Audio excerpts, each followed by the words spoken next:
Your Excellency, the Vice President of Ghana, Professor Jani Nana, Your Excellency, Carlos Manuel, President of Sao Tome and Principe, Excellencies,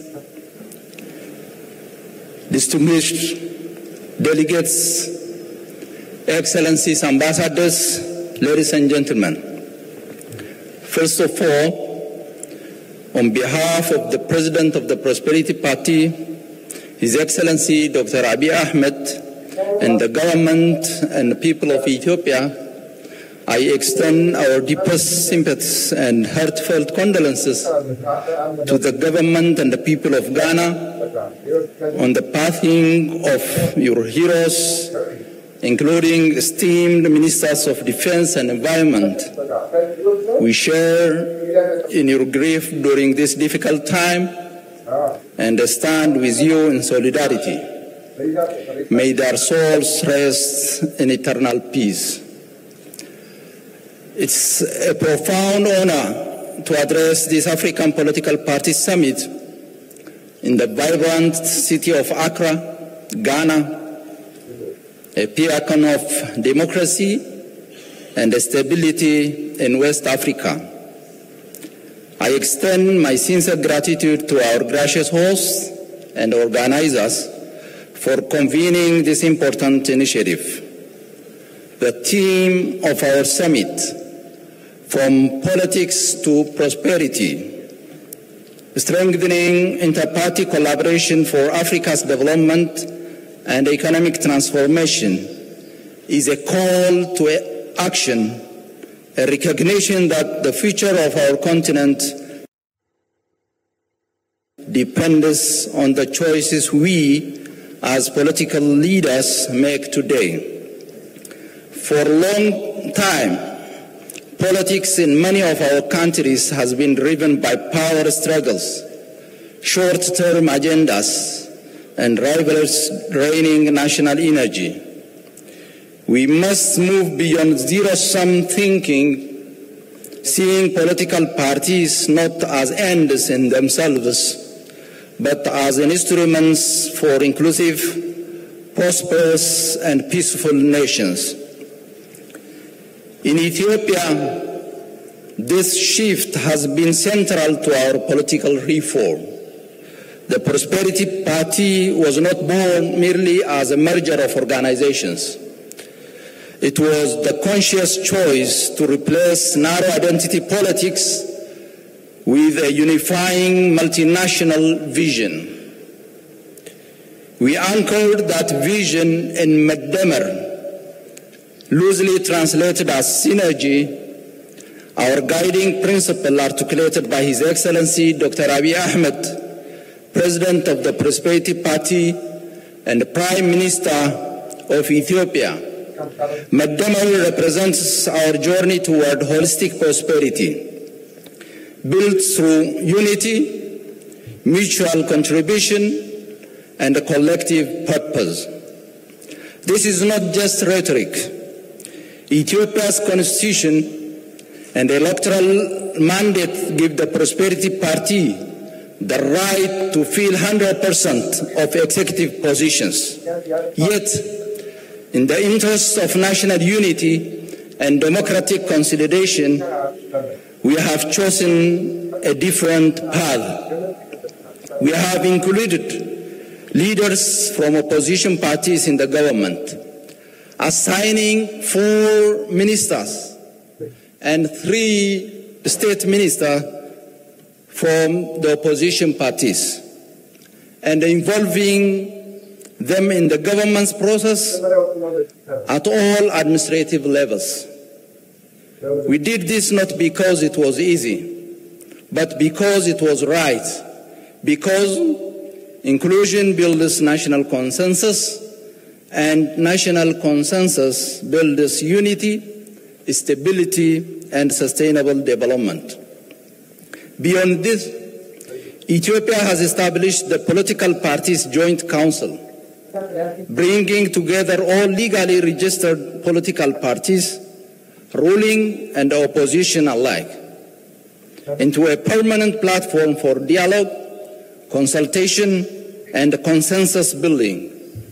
It has been instrumental in fostering mutual understanding, diffusing tensions, and keeping the national interests above partisan divides.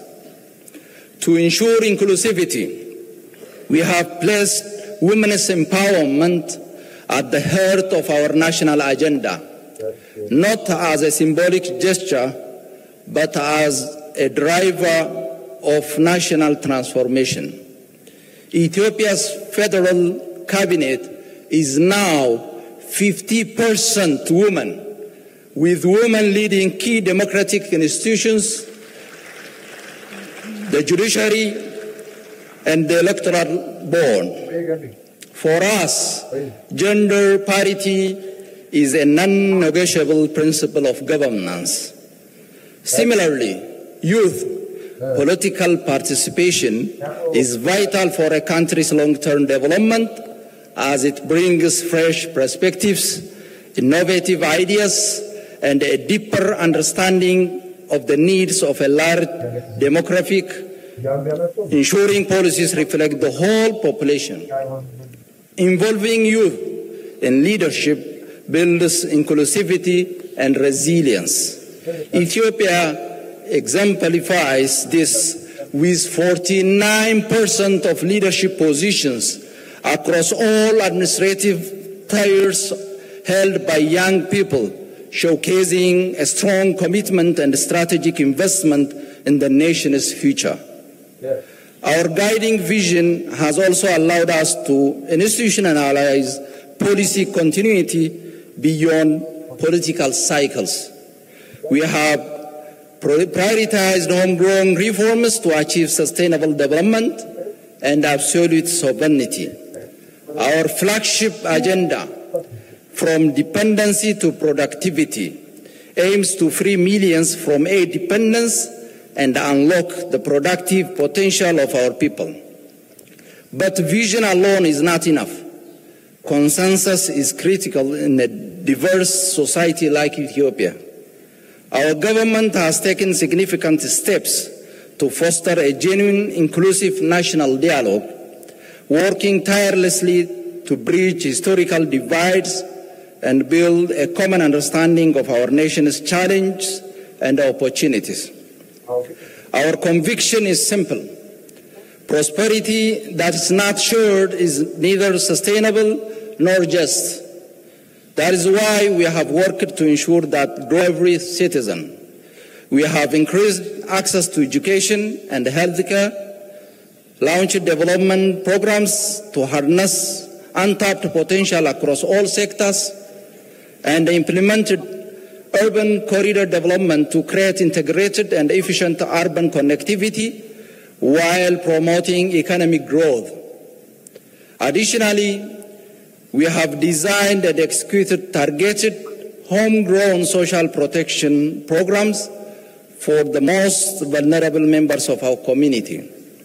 Through the Green Legacy Initiative, we have planted over 48 billion trees, an achievement that carries economic, environmental, and symbolic weight. The lessons we have drawn are not uniquely Ethiopian, they are African lessons. We must move beyond personality-driven politics to build strong, value-based institutions. We must collaborate with rivals when the national interest demands it. And we must measure our political success not by electoral victories, but the tangible improvements we deliver to our citizens' lives. To this end, we African political parties must focus on three strategic imperatives. First, promote continuous inter-party dialogue by institutionalizing platforms where ruling and opposition parties work together on peace, security, and economic reform proactively, not only in crisis. Second, champion a genuine youth agenda, ensuring access to education, entrepreneurship, and political participation, making politics a space young people can shape. Third, lead the green and digital transition, leapfrogging traditional development paths by harnessing technology, renewable energy, and innovation to build competitive, sustainable economies. I am optimistic about Africa's future because a new generation of leaders and citizens refuse mediocrity. They demand integrity, inclusivity, and results. By strengthening political parties with vision, principled leadership, and a commitment to inclusive development, we can exceed these expectations. The real question is whether we, as leaders, have the courage to put collective progress above narrow interests and commit to politics that unites rather than divides. History will remember not our titles, but whether we left nations stronger, societies fairer, and our continent more confident. Let us choose dialogue over division, inclusion over exclusion, and partnership over rivalry. Because if we can do that, from politics to prosperity will not just be the theme of a summit, it will be the lived reality of our people. I thank you.